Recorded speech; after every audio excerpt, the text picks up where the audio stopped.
friends, this is the Miss Wolfie from our half-acre homestead with a tea break.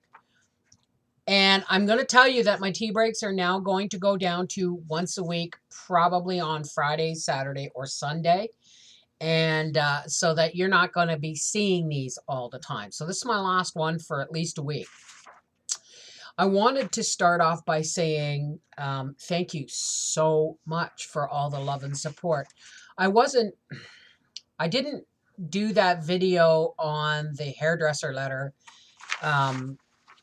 looking for sympathy or anything like that. I guess I just want to let people know that it's not always easy sitting, being the one in front of the camera. And you can take a lot of pot shots. I get a lot of people asking me, oh, I'd really like, what's your secret to a successful YouTube channel and blah, blah, blah, blah. I don't consider myself a successful YouTube channel. I consider myself a YouTube channel with a lot of friends. And it's a lot of work. If you really want to know, I've been at this 9 years, and this winter was a cracking point almost for me that, that I needed to rest. So it's a lot more than just going hi and making a video and then expecting people to support it. It just, you do put a lot of who you are. If you're good, well, not necessarily if you're good, but you do put a lot of who you are into your videos, and you're inviting a lot of people into your home every day. And I, for the most part, other than the occasional cranky letter of offended people, I love it. I love feeling like I'm a part of something so much bigger than my half-acre homestead. Anyway, I got questions. So, now, some of these have names attached and some of them don't, because some of them I just remembered and some of them I found. So, my husband and I are tapping our maple trees to make syrup this year. We started early due to some warm days here. While the flavor is very good, we had trouble getting it to thicken. What do we need to do during the second boil to get it to thicken? Boil it more and more and more. You need approximately 100 gallons, 40, depending on how thick you like your syrup, 40 or 50 to 100 gallons of sap to make 1 gallon of syrup. If it's 50 gallons, okay, so it's 100 gallons of sap to make one gallon of syrup, or a 50-gallon drum will make you maybe 2 1-liter bottles or 2 quarts.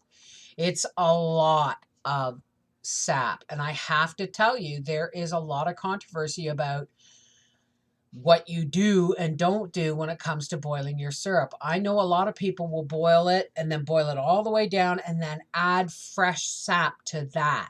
And that doesn't work. Well, it does work if you want to refrigerate your sap. But if you want your sap to be shelf stable, you boil your pot all the way down until it's like that much, and you pour it into a big pot, and then you boil the next sap down. Okay? And when it's boiled down, you pour that in. And when you have your secondary pot full of this golden brown liquid, then you boil that down. Don't add more sap to your syrup. It will water it down, and it won't be necessarily shelf stable. I have had syrup like that given to me, and it got mold on it in the fridge. Howie, I think Gracie wants in. Oh, speaking of Gracie, Gracie's doing really well since we have put her on grain-free, on a grain-free diet. And somebody was asking where you can get good grain-free dog food. I got a Kirkland brand at Costco, and it was a big bag of dog food, and it was $40. Yes, it was probably twice what I would pay at any regular grocery store, but Gracie's worth it. And I got a video coming up about more natural treats too, because we're discovering what she really, really likes. So that was for the syrup video. There you go, Mary G. Okay. Now, somebody had some cannabis questions, and because I only got one cannabis question, I'm not going to actually make a whole other video for my Cooking with Cannabis channel. So, when you grow a cannabis plant indoors, does it stink? Can people smell them if you grow in a closet, per se? Can you smell it when drying in the dehydrator, when juicing? Can you smell it if grown outside? Liz. Okay, starters. My cannabis plants are now about 10 inches and they're starting to stink. Not really bad, but if you're not used to it, like I'm used to it, but even, Papa can't smell them yet. But if I get within 3 feet of my closed little cubby where I'm starting them, I can smell it. So yeah, when they get big, they get stinky, stinky. Now, yes, you could probably grow it in a closet if it was lined. Now, don't make the mistake that everybody else makes of lining your closet with foil. Line it with good, heavy white paper or a non-reflective white shower curtain. Anything white. White reflects the light back better. Tin foil will fracture the light. Okay. White gives it more of a glow. Now, you're going to have to look up some cannabis channels, folks, if you really want to know this, because I've never done this. But when you grow it in a closet, you need venting. And if you're growing it in your home, get yourself a vent that vents out to the outside, and you want a charcoal filter in it to keep the smell down. Okay. And you want proper lighting. Okay, you don't want too much lighting. It's a crapshoot if you don't know what you're doing. And then there's the fact that my plants, because we grow them outdoors, usually Papa gets them 10, 12, 14. What was our tallest plant last year?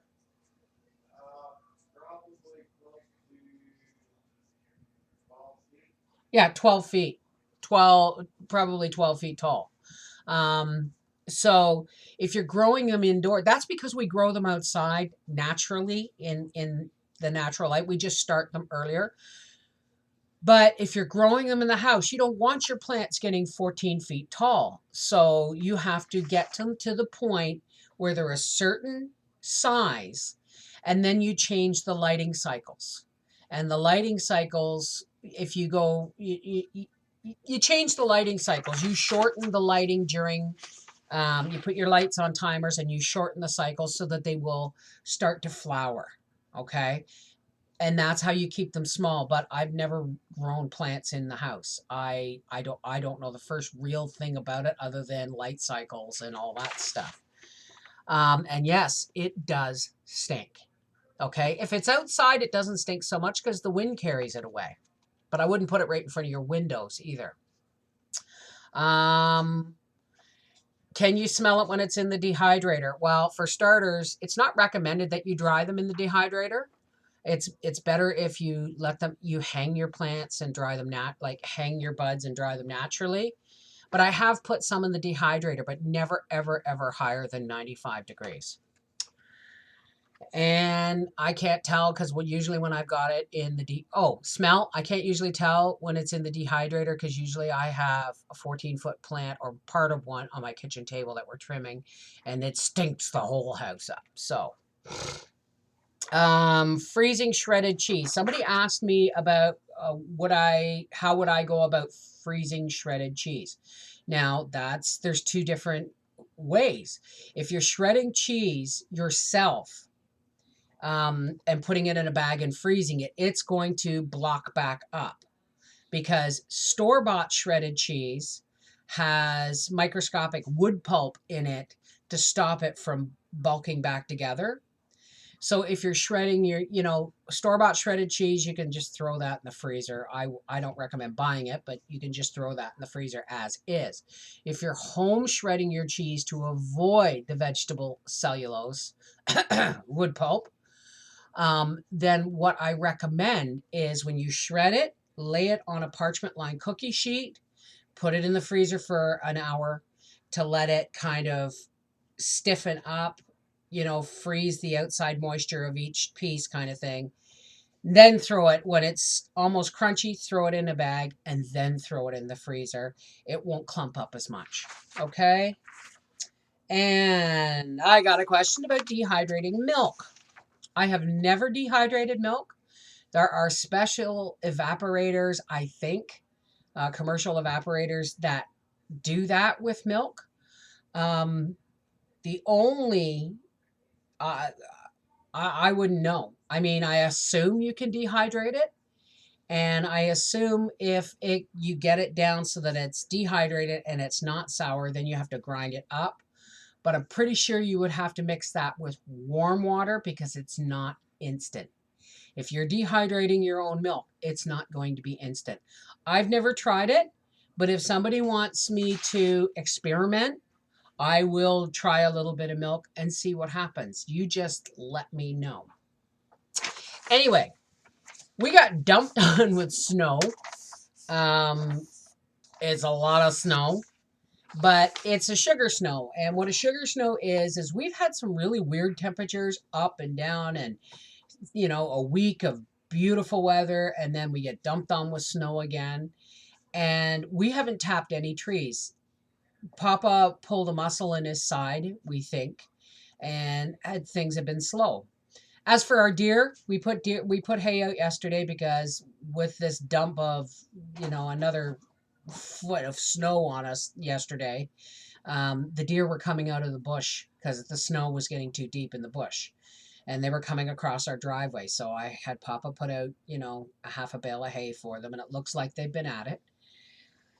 And what else was I going to say? I can't remember. I'm off to go shopping with Papa and to get our produce. Last payday it was Costco. This payday it is produce. So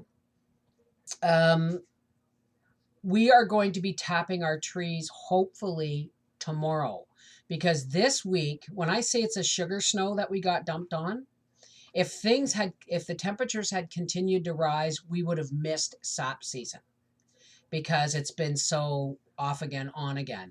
But this snowfall means one thing. It's called sugar snow. Not because it's sweet, but because it has extended the maple syrup season. This week we are going to have below freezing temperatures at night and just above freezing during the day, and that makes it perfect tree tapping weather. This is the Mrs. Wolfie from our half-acre homestead saying, I love you guys so much. Your love and support is just amazing. And I've had a rough winter. Everybody knows it. But I'm back. I'm going to be a little bit slower. I may not do more than 3 videos on this channel a week. But I'm back. And I believe I have come out the other side of that horrible tunnel of crap that I have lived through this winter. All right. I love you guys. And I will see you Monday for a video. Mwah! Take care. God bless.